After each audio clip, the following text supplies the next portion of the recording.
Iki spesial kagem sesepuh-sesepuh rumiyin jeng rene katuran langgam. Langgam apa? Nah iya.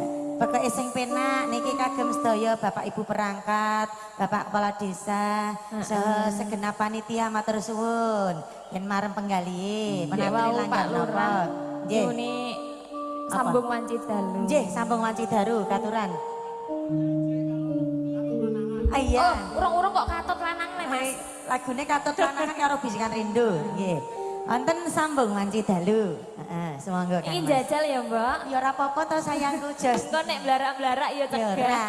Sambung wanci dalune kagem sedaya warga Tretek. Kanggo tali asih. Ben aja mung sambunge wanci dalu iki tok. Heeh, sak teruse disambung anggone seduluran. Nggih. Monggo katuran yuk. Sambung wanci dalu. Jos, yuk.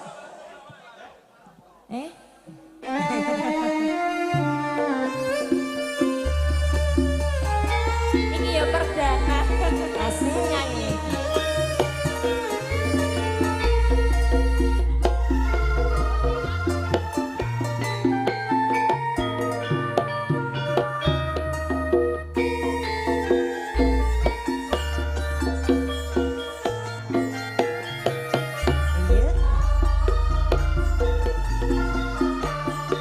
Sing gedhe pangampuramu Kang Mas bebujanku jejatong atiku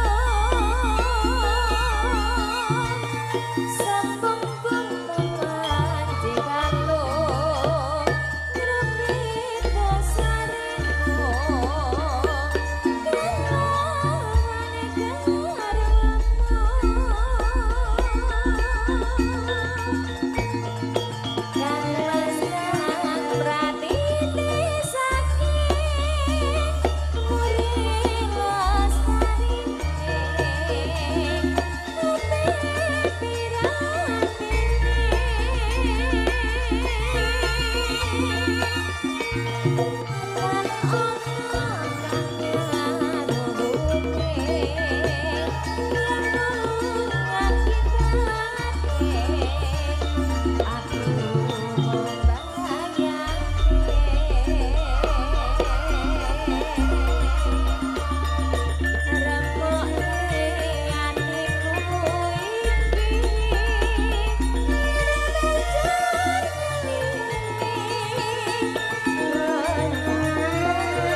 Tenang.